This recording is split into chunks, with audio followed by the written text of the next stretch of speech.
Did you think that it was going to last in the beginning? No, but not because I didn't think it was worthwhile, but because there was no precedent. I mean, what did the Beatles last? The Beatles lasted like 7 years. So, I mean, I was hoping, and I would have felt blessed if we had 5. That's what was my goal, to have 5 years. But what happened with rock music is, as the audience got older, as long as they could still relate to you, or you could turn over the audience and bring in new people, you could continue. But it was inconceivable. I mean, the idea that you could be 71 years old and selling out Madison Square Garden or stadiums, that sounds absurd. It's so fascinating that there was no precedent. There really wasn't. Like when the Rolling Stones were maybe even 30, like 40, like, oh God, there was no. The Who, Hope I Die Before I Get Old. Yeah. All those kind of songs, nobody could conceive of it. And certainly there were bands before us that kind of broke that barrier, and we followed through. At the 5-year mark, are you making an insane amount of money, or is it just keep on steady to get you by wanting to play more? Well, it's funny because at one point when we were quite well known, I was doing an interview and this woman said to me, "What's it like to be, rich and famous?" And I said, "Well, I can tell you what it's like to be famous." The money, I think that can be real deceptive, especially for a band, because doing what we did and what we built our reputation on was incredibly expensive. And when we finally were successful, we owed hundreds of thousands of dollars. And at that point, hundreds of thousands of dollars was that much more than it is today. So it's a lot of cab rides. Yeah. So I remember the day we were told you're in the black. You've paid everything off, and we were a big band at that point. And what year that would have been? It was probably around 76. Okay. 76, winning like the Gallup poll, the biggest band in America and all that kind of stuff. And meanwhile, you're still in debt.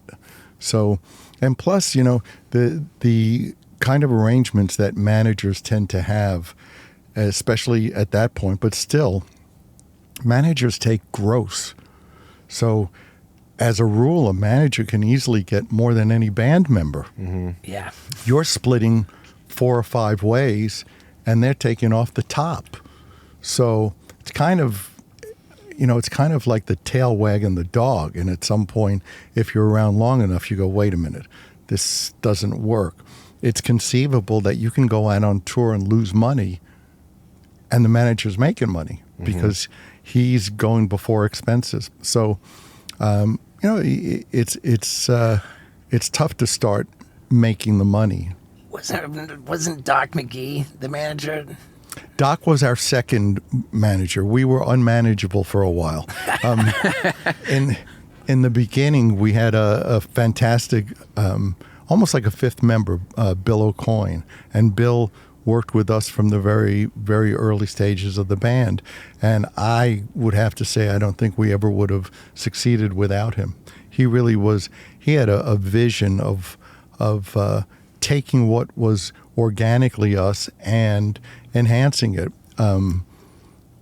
He had never managed a band before, but that's kind of what we built our whole career on, was no rules, no boundaries, and not necessarily fitting, the status quo. So Bill was amazing. I remember early on, we had the makeup, and he came to see us at a hotel. We used to rent ballrooms in cheap hotels and throw dances or concerts.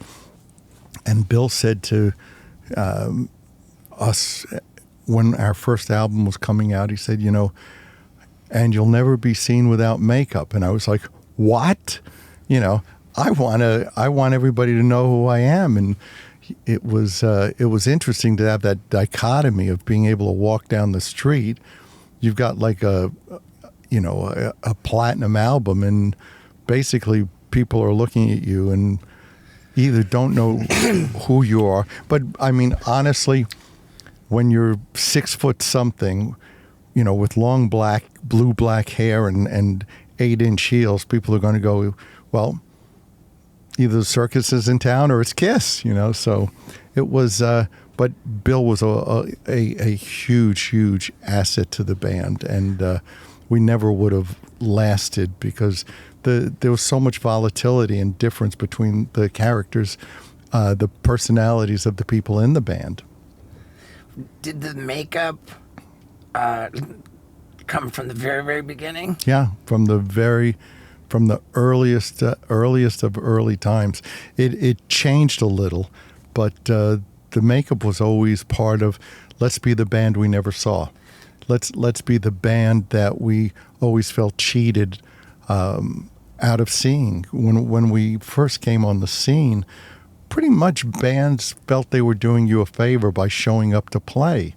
And it's like, wait a minute, I paid for a ticket, So that was really what we were about, was kind of getting out of the audience, going up on stage and going, this is how it should be done. So yes, makeup was from the beginning. And the makeup was grease paint? Yes. Yeah, and in the beginning, we didn't know how to do it. Nobody gave us lessons. So I can remember being on stage and being blinded by black makeup running into my eyes. And, okay, that way doesn't work. So it was a learning process. But and would you powder the yes, makeup? You have to. That's where some people they skip the most important step. Is once you're done, or as you're doing it, you got to be powdering. Yeah. So that you can literally touch it and it doesn't come off and you sweat through it. Right. You know how I know that?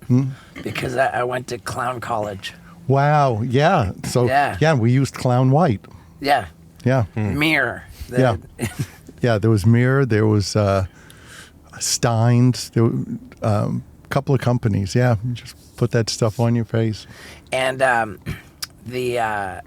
went to Ringling Brothers Barnum and Bailey Clown College in 1997, and I believe that same year, in the spring of 1997, I was thrown out of a Kiss concert for breathing fire in the stands.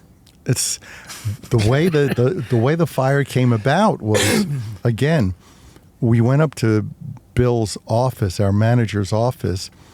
And we're not much more than kids, and we walk into Bill's office, and there's a guy there that we don't know, and Bill goes, this is Amazo the magician or something. And I'm like, okay, and the guy blows this big fireball out of his mouth and scorches the ceiling, and Bill says, "Who wants to do it?"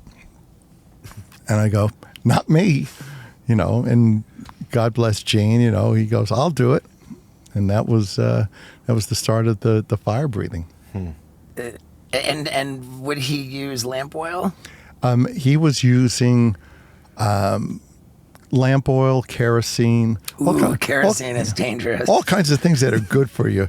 I mean, you don't have to swallow it, because just by the fact that you have absorbent tissue, it's going into your body. You don't have to take a swig of it. It's going, right. So luckily Gene never grew a third head or even a second head. Yeah. What about like being on stage and having some riffs with your bandmates? Like, did you see Perry Farrell and Dave Navarro? Yeah. Yeah. Has it ever come close to that, or are you just kind of keeping it all in and you say something afterwards? Cardinal rule. You don't hit, and you don't bring your problems on stage. Yeah. You leave your ego.